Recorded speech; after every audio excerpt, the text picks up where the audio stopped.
Magandang araw po, nandito na naman tayo para mag-share na naman sa inyo nitong mga kaparaanan namin sa bukid sa mga pag-aalaga natin ng hayop para naman tayo ay magkaroon ng mas maayos na pamumuhay sa ating mga bukid. Dahil marami sa mga nakita natin ngayon sa bukid ay medyo pahirapan yung setup. Marami mga naghihirap nating kababayan ay nasa bukid. Pero may ilan na meron naman silang mga espasyo na maaari din nilang magamit bilang mga resources nila doon sa pupwede nilang tunguhin na napakagandang pagkakakitaan. Dito sa amin, hindi na namin kailangan na sobrang malaki pang puhunan dahil na rin doon sa mga available na meron dito. Tulad nito mga tinatanim namin ng mga saging. Actually, nababanggit natin available na kasi ito ay dumadami na simula nung tinatyaga natin noon na tinatanim. Dahil ito ay tanim pa ng mga magulang ko matagal na panahon. No, tulad nito mga saging, sobrang tagal na. Siguro nasa 10 to 15 years na itong saging, no? Tapos ngayon ay na-harvest na namin. Maraming pagkakataon na rin na nakakuha kami ng bunga dito na ibebenta namin na dagdag na rin doon sa mga pinansyal na pangailangan namin sa bahay. No, tapos ngayon, habang tumatagal ay medyo naghanap tayo ng iba pang mga pupwedeng pagkakitaan dito. So doon naman pumapasok yung mga alagang hayop, may mga alagang baboy, alagang kambing, may mga alagang manok, mga pabo, no, mga itik, no, kung saan ito mga tinatanim natin noon ay nagagamit din natin bilang pandagdag pagkain sa mga alaga. Bukod pa dito sa mga saging, no, nagtanim din kasi kami dito ng mga kangkong, meron dito yung mga madre de agua na tinatanim dito. So yan yung mga nagagamit naming pandagdag pa na pampakain sa mga alagang hayop. Ina-harvest namin to, tapos ay pag dinadala na namin doon sa bahay, china-chop namin or minsan naman binibigyan naming presko doon sa mga alagang hayop. No, at napakalaking tipid din namin dahil hindi na namin kailangan mag-pure feeds sa mga alagang hayop. Although meron din mga disadvantages ito, no, based sa obserbasyon namin, no, although hindi pa talaga natin totally nakuha yung pinaka-data kapag nagpapalaki tayo ng alaga. No, gamit lamang ito dahil noon man na-try namin pero mangilan-ngilan lamang na alagang baboy. No, meron kami inahing baboy na nanguha lamang kami ng kangkong tapos may palayan kapag ka nag-ani. So yan, nagpapagiling ng palay, may bigas na kuha natin. Tapos may mga darak kasi yan, yung darak yun yung hinalo namin sa kangkong or minsan may mga nangalaglag na mga reject na mga niyog, yung mga binubutasan ng mga daga. So minsan kinukuha natin yon tapos yun yung pinadagdag natin sa mga pagkain ng baboy. So walang nasasayang dito sa bukid. No. So yan yung aming pamamaraan na para sa akin napaka-epektibo, kaya lang napakahirap din kasi sobrang matrabaho ito. Kailangan mo magtanim, hindi tulad ng baboy alaga mo tapos nag-pure feeds ka. No, ang advantage nun, pure feeds tapos mabilis lumaki yung baboy mo kasi naka-pure feeds ka tapos yan, binibili mo na lang. Kaya lang, sobrang magastos. Marami rin sa atin umiiyak no? Kasi nahihirapan sila dahil dun sa laki ng gastos at yun, maraming nalulugi rin actually sa ganung kaparaanan. Kaya dito sa amin, nag-i-experiment tayo na pinagsama natin yung mga lumang pamamaraan na sinasamahan din natin ang makabagong pamamaraan. No, katulad nitong pag-alaga ng mga baboy na naka-free range, binibigyan ng mga natural na pagkain. No, minsan ay nagbibigay rin tayo ng feeds, hinahalo natin doon sa mga pagkain nilang natural para nabubusog yung mga baboy na kahit tinitipid natin doon sa feeds, meron tayong nakukuhang iba. Hindi naman ibig sabihin nito na tinitipid natin masyado yung baboy kasi sobrang napakahirap din actually itong paraan natin kasi tinatyaga natin, nagtatanim, nag-aani, kumukuha ka pa dyan, hinahakot pa yan, ginigiling pa yan or china-chop pa yan para naman mahaluan natin ng mga pakain nila. Although nagbibigay din ng fresh pero minsan kasi maganda rin pag naka-chop dahil mas halong-halo yung mga iba pang hinahalo natin katulad ng feeds or darak or po pwede rin yung sa atin, lahat actually ng mga pagkain sa alagang hayop, kahit yung mga natural or mga pure feeds, hinahaluan natin yan ng King's Vita Plus Animal Feed Supplement. Yun yung feed supplement na napakaganda. Yun yung para sa akin, mga makabagong dagdag paraan din. Actually, matagal na sila. More than 5 years na rin namamayagpag ang King's Vita Plus. More than 5 years na rin sila nakatulong sa maraming mga magsasakang Pilipino. No, dahil yun, maraming gumagamit niyan para sa mga alagang hayop, mga baboy, manok, itik, pabo, gansa, baka, kalabaw, kambing, no, kabayo, kahit sa mga aso, yan yung gamit nila na feed supplement na everyday pwedeng gamitin, ihalo dun sa mga pagkain or inumin ng alaga, no, para mapalakas. Kasi yung King's Vita Plus na sinasabi natin dito na ginagamit din namin lagi, ay meron na siyang maraming mga nutrients para pagandahin ang paglaki ng alaga natin, palakasin ang produksyon, palakasin ang immune system. At sa atin yun, King's Vita Plus. Ang King's Vita Plus meron na kasi yan pinaghalo. No, may multivitamins, minerals, amino acids, electrolytes, essential elements, calcium, D3, enzymes, probiotics, no, may zinc, iron, manganese, copper, iodine, selenium, cobalt, lysine, methionine, betaine, vitamin A, vitamin D3, vitamin E, vitamin K3, vitamin B1, vitamin B2, vitamin B6, vitamin B12, folic acid, pantothenic acid, biotin, niacin, dami niyang sangkap talaga, no? Kaya talagang bilib na bilib ako dito sa King's Vita Plus. At ang maganda pa dito, ang good news nito, hindi siya sobrang mahal, no? Usually, presyo niya tumatakbo lamang sa 90 pesos isang pakete na yan. Yung isang pakete na yon, no, iba-iba rin ang presyo, depende sa lugar natin kasi minsan may mga nagbebenta na 100 pesos, may iba naman 85 pesos, depende, magkaibang presyo. Pero yon, yung isang pakete na yan, 100 grams na yan. Yung 100 grams na yan, kung naka-pure feeds ka, pwede mo nang ihalo sa isang sako na feeds yan. No, yun yung napakaganda sa kanya. Or kapag per kilo naman yung hinahaluan natin, 3 kilong feeds, pwede mo haluan isang kutsara. Isang pakete na sa mga 15 to 20 kutsara na yan eh. So, pwede mong gawin na pakonti-konti lamang yung paghalo. Kung halimbawa, magpapakain ka ngayon sa alaga mo, haluan mo isang kutsara. Sa kinabukasan, haluan ulit isang kutsara. So, 20 days mo na rin na maubos yung isang pakete. No, napakagaling no. Magkano lang yung isang pakete? No, 90 pesos, depende sa area. Pero ang benepisyo niya, sobrang ganda, sobrang laki dahil dun sa daming mga nutrients na inahalo dun sa King's Vita Plus.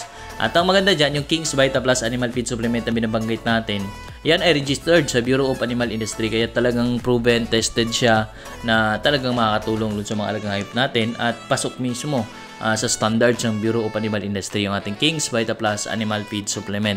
No, kaya sa amin, no, yan yung aming ginagamit, pinagkakatiwalaan namin pagdating dito sa mga alagang hayop. No, para mapatuloy natin yung pag-aalaga, lalo na ngayon nag-focus tayo, gusto natin maparami lalo yung mga alagang hayop natin. Kailangan may feed supplement tayong ginagamit, yung King's Vita Plus na may maraming mga pinagsama-samang minerals, mga vitamins at napaganda mga benepisyo niya sa mga alagang hayop. No, so yan yung gamit natin dito. So, dito naman, pauwi na kami. Dala-dala na rin namin yung mga pagkain ng mga alagang hayop na ito yung natin, i-chop. No, dahil nga sa dami ng mga inalagaan namin, lalo na sa mga baboy, meron tayong 11 pirasong baboy, 2 barako, tapos meron tayong siyam na inahing baboy. No, tapos meron tayong mga kambing na rin, marami. Tapos meron tayong mga manok, mga pabo. Yan yung ating kailangan. No, palakasin natin sila, kailangan sapat yung maibigay natin pagkain.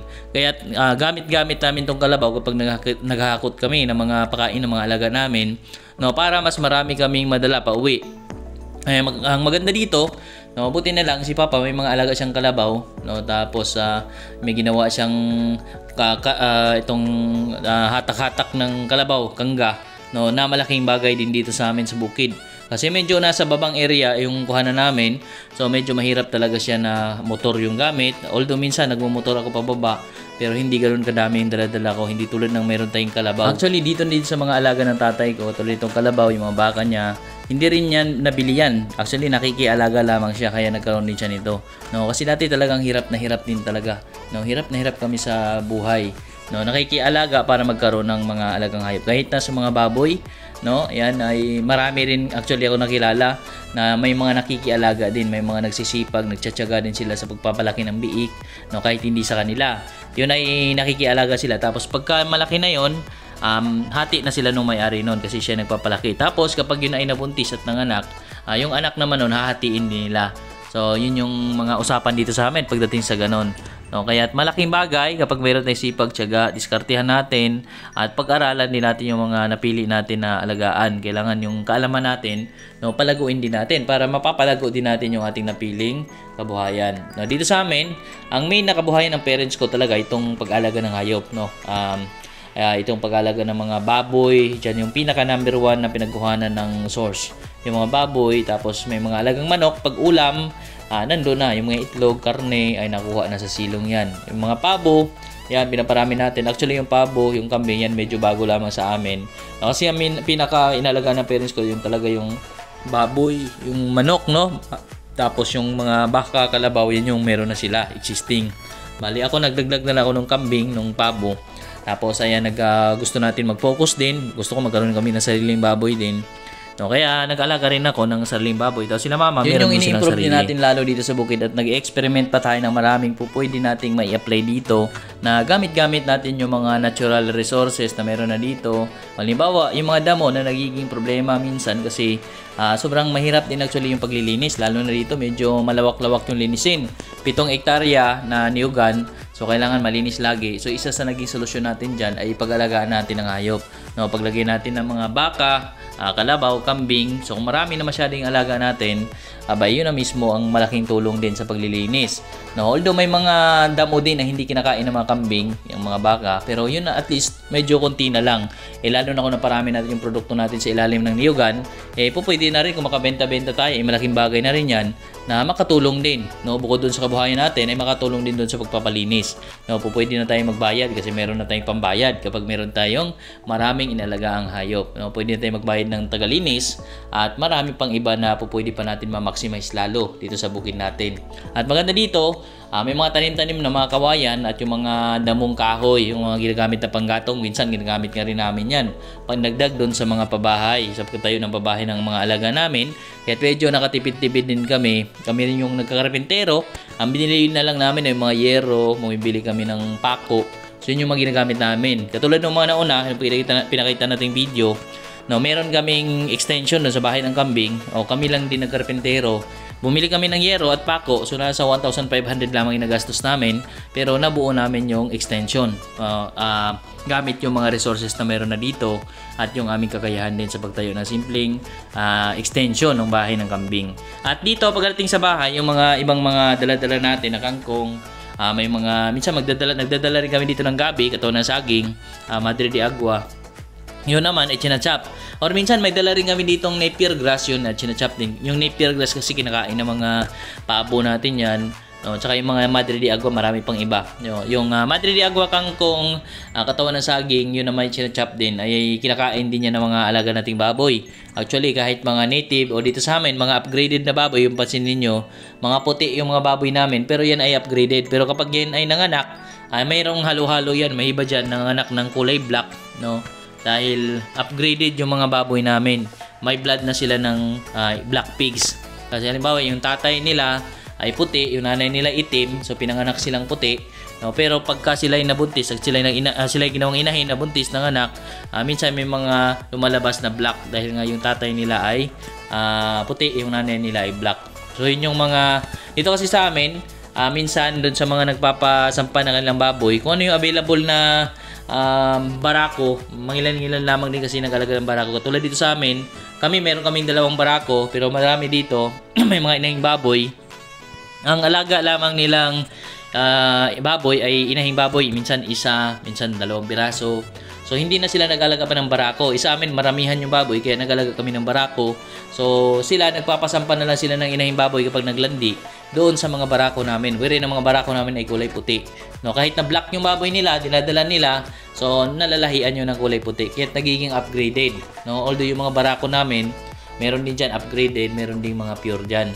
No, pero ayun, maganda pa rin naman yung output niya kasi mga puti yung mga anak din nila na malalakas pa rin, no? Malakas pa rin yung blood dahil yun na nga, upgraded na sila. Based nga sa naging obserbasyon namin, no, dahil free-range yung alaga, kumakain ng mga damo, mga binibigyan nating mga natural na pagkain, no, free-range, nakakagalaw silang maigi. Meron nga tayo na obserbahan ng mga nakaraang buwan. No, merong mga tinatamaan ng mga sakit na mga baboy, ng mga nakapigiri dito sa kapitbahay namin. No, hindi naman sa feeds galing yung sakit, no. Pero usually siguro dahil sa immune system, palakasan. Yung mga baboy na naka-free range, mas malalakas immune system nila kasi lagi silang nandiyan sa arawan, makain ng mga insects, mga damo. No, mas malakas immune system nila compared dun sa mga nasa loob ng kulungan based sa obserbasyon natin. No, although yung mga nasa loob ng kulungan, yung mga nakapigiri, sila ay nakabaksin pa yan.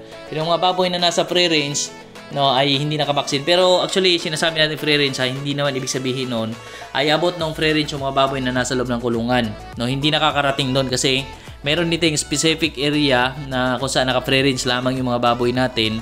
Doon lamang sila nagalakad-lakad. So, kung meron man silang sakit, hindi sila naka-epekto dito sa mga baboy na nakakulong kasi meron silang area kung saan sila naka-free range. So, yun ang naobserbahan natin, malalakas yung mga baboy, no, na naka-free range. Hindi sila tinatamaan ng sakit. Na kahit na medyo ang daming baboy namin, yung alaga ng mga kapitbahay namin, umabot ng mga 10 piraso na namatay yung baboy nila. Pero yung amin, siyam na inahin, 2 barako, lahat ay talagang wala man lang karamdaman ka mapapansin. malalakas sila. No, kahit na may halo-halo dito, may mga payat. Kasi dito sa mga free range lang na baboy, ang ating challenge lang dito ay yung purga. Kasi minsan kapag hinahalo natin dyan yung barako, hindi natin masasabi kung saan dyan yung napupurga. No, hindi natin masasabi kung hindi natin alam kung paano natin purgahin kasi hindi natin alam kung sino yung buntis doon. No, yun yung challenge. Kaya ang ginagawa natin sa ngayon, ang ating gagawin na sistema ay kapag yung inahing baboy dyan ng anak, doon naman pupurgahin pagkatapos niya lang mga anak. Paglipas ng mga ilang linggo, no, pupurgahin na namin yung inahin para siguradong mapurga. At kapag naman naawat na yung mga anak niya, tsaka naman ibalik siya ulit. Kasi ang ginagawa natin, tinatanggal natin yung inahing baboy na may anak mula doon sa free range area kapag gano'n na kakapanganak pa lang or minsan bago manganak, nilalabas na natin para iwas din na maapakan ng ibang mga inahing baboy. Kasi once na magpapakain tayo dun sa mga baboy natin, nag-aagawan na yan sila, no? Nagsisilapitan na yan sila. Kaya delikado rin na maapakan yung iba nilang mga anak. No, kaya gumawa tayo ng sistema na gano'n, ilalabas yung mga inahin na bagong mga anak or kapag yung iba naman na hindi natin namalayan na malapit na palang mga anak na doon sa loob, pero yun ay nilalabas namin sila, no, para yun na nga ay hindi maapakan yung anak. Tapos babalik ulit yung inahin, kumbaga purong inahing baboy, barakong baboy lamang yung nasa loob ng ating ranging area. So, yun yung ating pamamaraan. So, yun o, dito sa mga pagkain ng mga alaga natin, yung inihanda natin, yung pagkain ng mga pabo, pagkain ng baboy, ito yung hinaluan na rin natin ng King's Vita Plus Animal Feed Supplement na tulad na nabanggit natin. Yung mga natural na pagkain na binibigay namin, hinahaluan natin ng feed supplement ang ginagamit natin dito para mapalakas lalo yung immune system ng mga alaga at gumanda yung ating produksyon sa kanila. No, doon sa mga nagtatanong nga pala, anong pampurga doon sa mga kambing, ang gamit namin ay albendazole sa mga kambing. Pagdating doon sa pampurga ng mga baboy, ang ginagamit namin yung agmectin. No, agmectin. Tapos doon sa mga pampurga ng mga manok, pabo, mga itik, gansa, worms to go ang gamit namin dyan. Yung worms to go kasi napakaganda rin kasi pinagsama siya albendazole, tapos meron siyang presicontel. Kaya napakagandang pampurga sa mga alagang mga pabo, manok, itik, gansa, no? So yan yung gamit naming pampurga na napaka-epektibo, no? At doon naman sa mga nagtatanong, halimbawa inabot ng sakit yung alaga ninyo, no, i-share na natin yung base na nag-experience namin dito. Kapag may mga sipon, halak, laway-laway, bulutong, coryza, fall, cholera, medyo mahina yung alaga natin, napansin natin may sakit talaga, binibigyan namin ng gamot yan. Yung Panamox ang ginagamit namin dito ng gamot. Panamox Forte para dun sa mga naka-free range na control natin yung inuman nila. Kasi ang Panamox Forte, ito ay water soluble, ay halo natin dun sa tubig inuman. Tapos yun yung lalagyan natin hanggang 7 araw, no, ng Panamox Forte hanggang sa gumaling yun sila, no. At minsan naman kapag kayong alaga natin halimbawa nakatali or mangilan-ngilan lamang yung alaga natin may sakit na pwede namang hulihin at ikulong natin or yung mga manok natin may mga sugat, pwede din naman yung isang klaseng Panamox couplet, no. Panamox couplet, tsurang couplet siya na papainom natin manually. Tsurang capsule yung porma niya, pero pinagsama siya ng capsule at tablet. Parang tablet yung kanyang datingan, pero itsurang capsule. So yun yung ipapainom doon sa mga alaga natin may sakit. Kung saan tayo mas mapapadali, no, kung saan tayo mas komportable o anong gusto nating gamitin. Kasi dalawang klase yan, Panamox Forte, water soluble, Panamox couplet, yung itsurang tablet na capsule na ipapainom natin doon sa may sakit nating alaga hanggang 7 araw. No, so yan yung mga ginagamit natin dito din para gumanda yung ating mga alagang hayop, gumanda yung produksyon. Kaya kailangan magapan kapag napapansin natin may mga mahina, kailangan ng gamutin, bibigyan agad. Or kapag napapansin natin medyo nangayayat, yun ang binibigyan naman natin. Kung halimbawa may sakit, pinapagaling muna pagkatapos ay pinupurga ng worms to go. No, doon sa mga naglilimlim na mga alaga namin, pagkatapos ng maglimlim, nagkasisiw na kapag binobruder yung sisiw nila, nagawa namin, pinupurga din namin yung inahin. No, inahing manok, inahing pabo, inahing gansa, pinupurga natin yan ng worms to go, no, bago sila ulit pakawalan. So yun yung ating kaparaanan din dito sa bukid, no, dahil nga marami tayong natutunan na rin dun sa mga nauna. Kasi dati hinayaan lang namin yung mga alaga namin kapag may mga sakit, no, pinapabayaan lamang namin hanggang sila mamatay. Or dati wala kaming purga-purga, hayaan lang sila. So ayun, hirap kaming paramihin kasi ayaw din mangitlog, no, kapag gano'n na may mga bulati sila, ayaw mangitlog. Tapos hirap tayo na sa mga produksyon nila, mas mapapayat sila, lalong napakahirap magparami ng alaga sa ganung sistema. No, kaya dito sa ating pag-alaga ng hayop ngayon, gumagamit na tayo ng iba-ibang mga bagong paraan kahit na makaluma yung aming pamamaraan. No, pansin natin maraming mga nag-farm pero yung napakalaki ng gastos nila. Napakalaki din kasi ng puhunan nila pero kumikita rin naman sila. No, dito sa atin, no, nag-farming tayo pero wala tayong malaking pampuhunan. So nag-start tayo sa konti-konti, dahan-dahan na pagpaparami, nagtatanim para may dagdag na pagkain sa alaga. So yun yung ating sistema naman dito. Actually, sinishare ko ito para doon sa mga nais din mag-umpisa na kahit na hindi man ganoon kalakihan ng ating puhunan, no, kapag meron na tayong mga resources sa paligid natin bilang magsasaka, sigurado meron din naman tayong sinasakang lupa o area na maaari nating palaguin pa. No, kaya sinishare din natin dito para kahit wala ka mang malaking puhunan ay pwede mo ring mai-apply sa iyong bukid.